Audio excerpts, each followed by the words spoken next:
Hello everyone and welcome to this tutorial. Today I am going to explain how to set the covariances of the Kalman filter and also how to tune it, how to check and evaluate the process noise covariance if it's set to a correct value or even a good value that can provide us the best estimate, and also for the measurement noise covariance, how to find this value from the physical sensors that we are working with. So first, let's revise the Kalman filter equations. So first we have the prediction step equations, which you can find here. And then here we have the correction step equations. Today we are going to focus on the estimate and setting of the process noise covariance Q and the measurement noise covariance R. So now let's think that in generally we have a state vector which looks like this. So it has n number of states or n dimension, and here this is the corresponding process noise covariance. So it has only diagonal elements, where each element in the diagonal here corresponds to the noise of the element from the state vector. So the point is, in case that we have from our model some correlation between one state and the other, then this means that this covariance here, process noise covariance, we need to also do transformation with it. So using also the same F matrix that we used for the prediction, and it will look like this. So here this is the Q matrix, we have here the diagonal matrix, and then we do the transformation similar to this term here. So this to count for the correlation between one state and the other. So if the new x1 state depends also on the previous x2 or x3 or whatever, so not only x1. Then let's now show a case. Let's assume that here we have the time window of the software execution that we have, and here we have these vertical lines describe the cycles. So here we have one cycle, the initial cycle, then the second cycle after 10 milliseconds, and then another 10 milliseconds for the third cycle, and so on. So here we assume that the correction step is executed like every 10 milliseconds. So let's say that at the initial step, the covariance is the prediction step is executed here, and then we estimated the covariance, or we have the covariance at t equals 0. Then at the second cycle we have the covariance at t equal 10, and we add to the process noise covariance and so on. But then let's assume that at the fifth cycle at t equal 40, some jittering happened because of wrong scheduling or problem with the software scheduling. This is also means that there is some delay in the execution of the prediction step.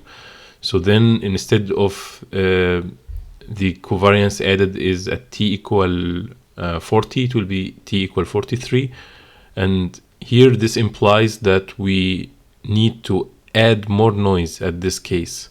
So having the same noise that similar to the one we added here and here and here wouldn't make sense, because now we waited for a longer time. This means that the robot or the state that we are measuring may be deviated more than we expect, which means that we need to add more error to our prediction because of this jittering. So to do this, we simply wants to do kind of integration. So we need to have the covariance, the process noise covariance, to be relevant to time. So we take the integration of the covariance from this time to this time, from time t equal 30 to time t equal 43. And if we solve this integration, then we will come with the process noise covariance, which considered also the delay in time. And we use this to add to the previous state covariance and come up with the new predicted covariance. So this term will look like this. So we do integration for the transformed covariance, process noise covariance, from time t equals 0 to time t equal 1. So let's explain here an example, and here it's very similar to the one we discussed from the previous videos. Here we have a system model where we have the first equation here is the integration of the velocity to get the position. So the position, the new position is simply the previous position plus the integration of the velocity through the time interval t. And the velocity, the new velocity is assumed to be similar or exactly the previous velocity. So that's why this model is called the constant velocity model. And that's only the prediction. So the prediction assumes that the velocity is not changing, but when we receive a new measurement, this could be corrected. So this matrix form will be in this formula, where we have here the new state space vector, and that's the old state space vector, the previous one, and then multiplied by the fk, the system model. And if we did the dot product between the f and the x vector here, we will come up with the same equations above here.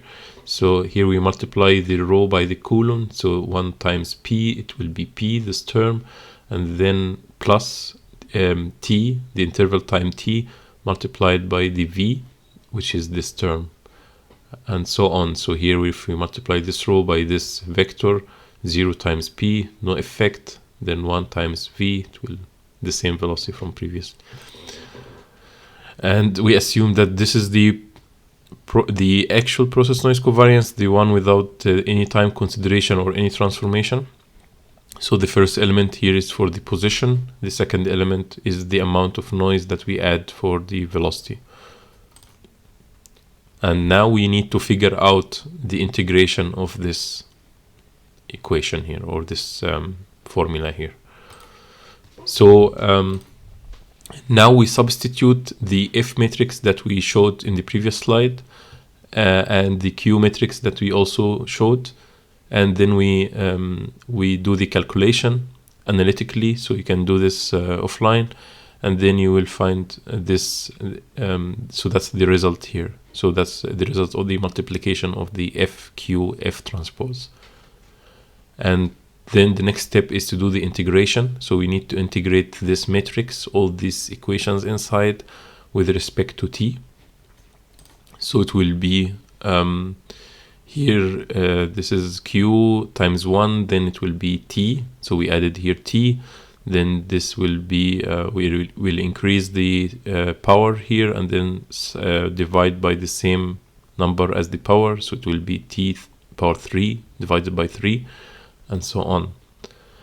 And then next step, since we are integrating for the time interval between t0 and t1, then we need to replace the t here by the t1 minus t0. So that's the final step. So it will look like this. And the t1 minus t0, that's simply the sampling time. So we can replace it even to a simpler form to be delta t. So that's the formula for the process noise covariance. So the next after this step is to come up with values for q, p, and qv. This is a tunable value. So anyway, in any project, when you try to set the covariances, you start with initial guess of the process noise covariance, and then you try to you run the system, you check how the system performs, and then you try to adapt or tweak the values for the covariances. What I will discuss next is how to evaluate if your process noise covariance that you have choose at the beginning is actually good value, or if it's a bad value, and how to tweak it. So how to know if you need to increase it or decrease it. So that's the metric that I will discuss next. So now let's talk about the first use case. In this example, we have here the predicted state and the covariance, and then here we have the received measurement with its covariance as well. And what we see here is that in this use case, the measurement that we received lies outside completely the range of the predicted uncertainty. Even with the measurement noise that we know, and this we will discuss later, but let's assume that here we know that the measurement uncertainty is in this range. So even this range is only overlapping in a very small area here. And this, if we look from a different perspective, from the 2D view, from the top view, this is the x-axis and this is the y-axis, the x position, y position in Cartesian coordinates. Then this ellipse here will look like this uncertainty here will look like an ellipse, and the received measurement will be completely outside here. So in this case, we call it underestimate of the predicted covariance, because we estimate that that's the predicted position, that's the position that we predict that the vehicle is now in, and we say that we don't trust this prediction by a certain amount, and this amount is expressed by the predicted covariance. So this ellipse, so we say that the vehicle, we predict that it's here, but it might also be anywhere inside this ellipse.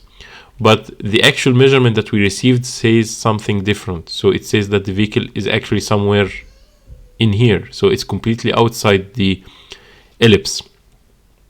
And to have a consistent prediction, then the measurement that we receive should always lie inside, or not always, but should lie inside the covariance of the prediction that we predicted. So in this case, we can increase the process noise covariance to have more flattened predicted uncertainty. And in the 2D, it will look like this. So now we have a bigger ellipse that will cover the measurement that we received. Now the second use case, if we have this prediction uncertainty, and the received measurement is always lies inside here, very close to the mean here, and even the uncertainty range of the measurement, all the samples lies very close to the uncertainty, the prediction uncertainty mean. In 2D, it will look like this. So here we say that we are overestimating the prediction covariance. So we give it more uncertainty than it actually is, because the measurement always lies very close to the mean here. So we have already a very close predicted state, but we are saying that we are pretty uncertain about it, which is wrong. And in that case, we need to reduce the amount of process noise covariance that we add, so that the predicted covariance became something like this. Then the measurement will always lies within the whole uncertainty place here. In 2D, it will look like this. So now this is more consistent. So now let's discuss the metric that we use, the equation that we use to figure out if the measurement lies inside the predicted covariance or not. So this is called, the method that we will discuss is called normalized innovation square distance. And here we have the x1 state, that's let's say that's the predicted state, and it has the standard deviation of sigma 1. And we have here the x2, that's another state, which let's assume that's the measurement state. And the first step we do is to measure the distance, the relative distance. So the delta x will be x2 minus x1, that's the relative distance. And now we want it to be independent from the sign, then we take the square of it to neglect the sign. If it lies in the right side like here or in the left side, we don't care. Then we normalize this distance by the square of the standard deviation. The square of the standard deviation is the variance, or in the multi-state system it will be the covariance. So so that's for the 1D example. If we want to come up with the matrix form for it to cover higher dimension systems, so it will look like this. So that's here the quadratic form of the square. So it will be x2 minus x1 transpose times the x2 minus x1. So this is 1 by n vector, the result of this term, and the result of this term is n by 1 vector. And the sigma square here in the covariance form, it will be the inverse of the covariance. This could be n by n. And the result here will always be 1 by 1, so it's a scalar value. So whatever number of dimensions for the states that you have here, you will end up by a scalar value here, one value to compare.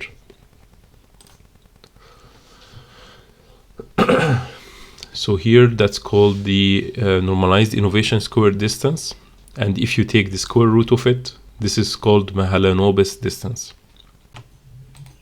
So now the steps to do the evaluation is first to run the system, and then at each measurement update, the moment when we receive a new measurement, so we calculate the normalized innovation square distance or the Mahalanobis distance, and then compare it against a gating threshold.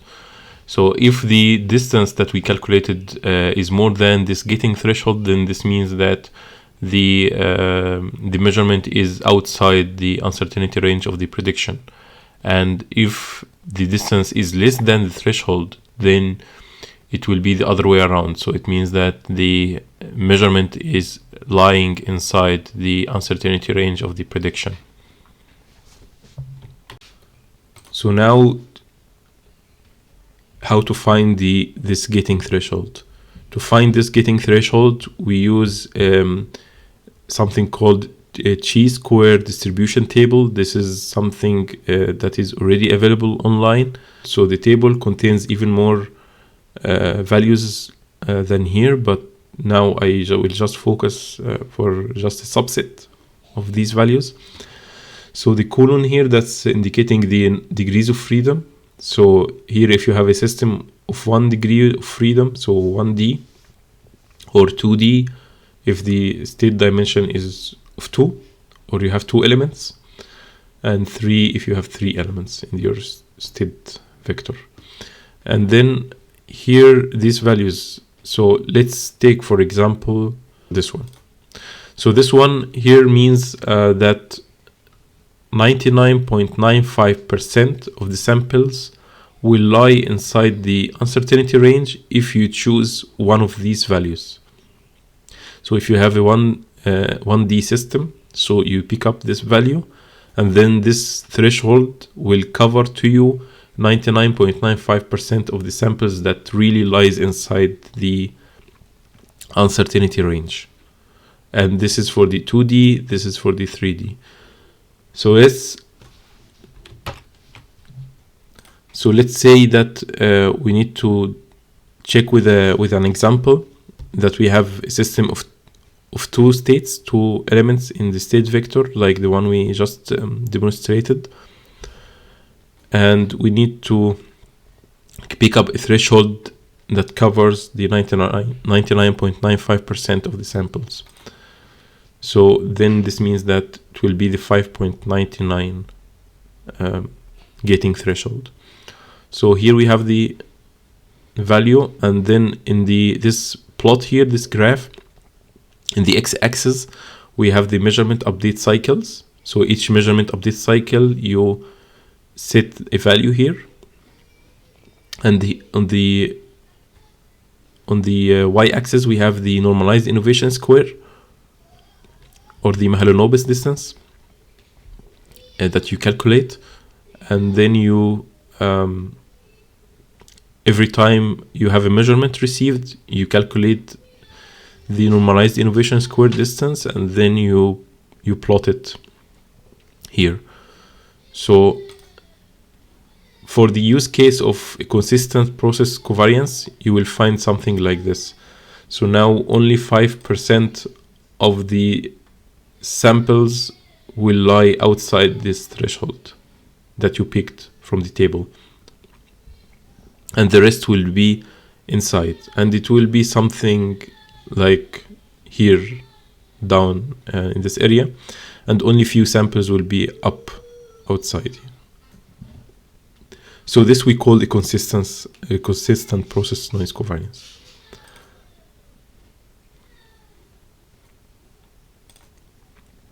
Now for the use case of the underestimated process covariance, so which means that the measurement received is always outside the uncertainty range.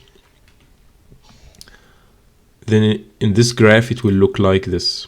So every time you measure the normalized innovation square distance, you will find that it's outside the threshold that you picked. So this indicates that we need to increase the process covariance in order to have more consistent process covariance. Now for the use case of the overestimate process covariance, in this plot it will look like this. So the normalized innovation square distance will be very low here at the bottom, and it's always inside, and the difference between the distance and the threshold, the gating threshold, is always a big value, big difference.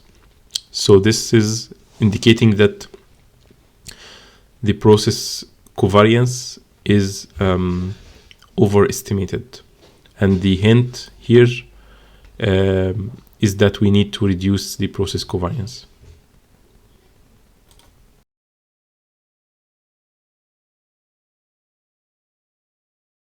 So for a few cases you might buy a sensor, and with this data sheet of the sensor you can find the standard deviation or the errors expected from the sensor based on the data sheet. And they can also at some cases like give you a temperature model where how this uncertainty is changing based on the temperature, like in the cases of the IMU sensors, for example. But unfortunately, this is not the usual case. So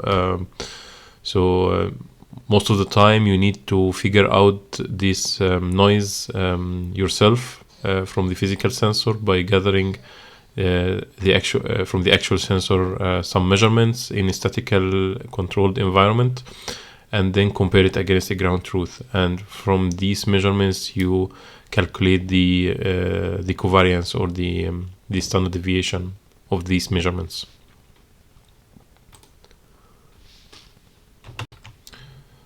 So now let's discuss how to find the measurement noise for a ranged sensor as an example. And now we will set up a static environment where we have an object. We have here the transmitter and receiver of the sensor. And no dynamic objects in between here. And this distance we already know from a ground truth system, or we measure it ourselves, whatever. So let's say the distance here is 2 meters. And then we put the sensor, we turn it on, then we receive the coming signals, the coming reflections. Then we might have something like this. So we have here the red signal here, that's the actual distance, the reference, and then we have here the picked signals from the sensor. So at the end, it can be something like this, and then we can find the mean of this noise from this simple equation. It's just the average of the samples that we pick. And then we calculate the covariance using this formula. And why static environment? Because let's see if we have here a dynamic objects moving in between, then first of all, the noise will be much greater than the actual noise of the sensor, because it's now affected by the moving objects in between, and also it will be biased. So the new mean of these noisy signals will be 1.5, which is biased or has an offset from the actual value here, from the actual object distance that you are measuring.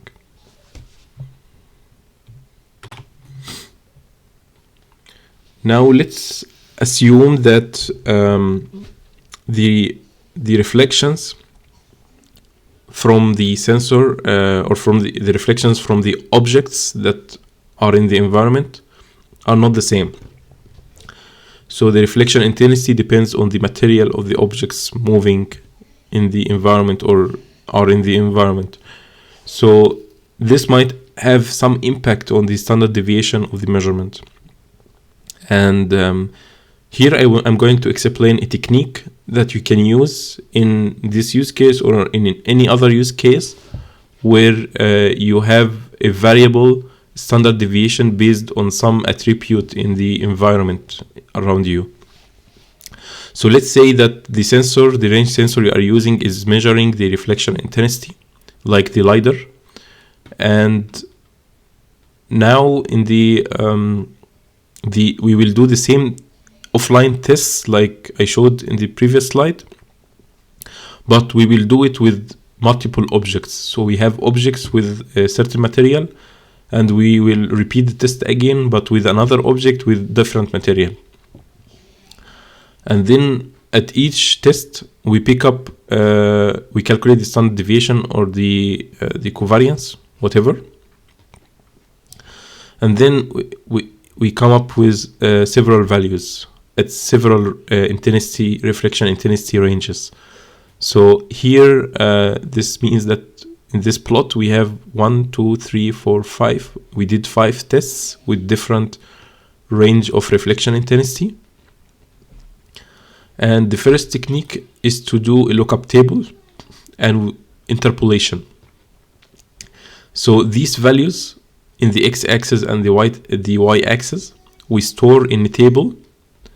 And then every time we receive a sensor measurement with reflection intensity, we use the lookup table.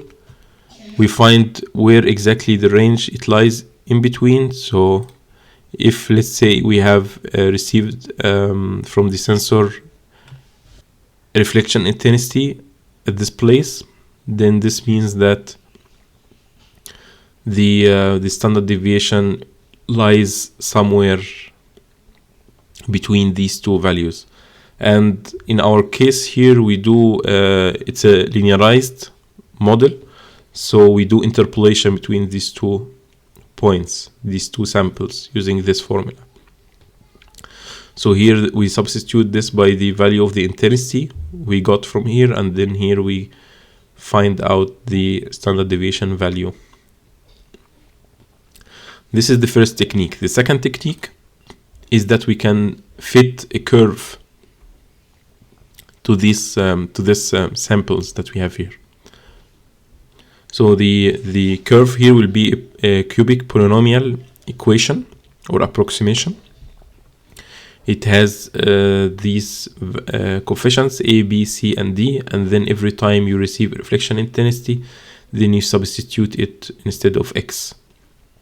And then at the end, you come up with the value of the standard deviation.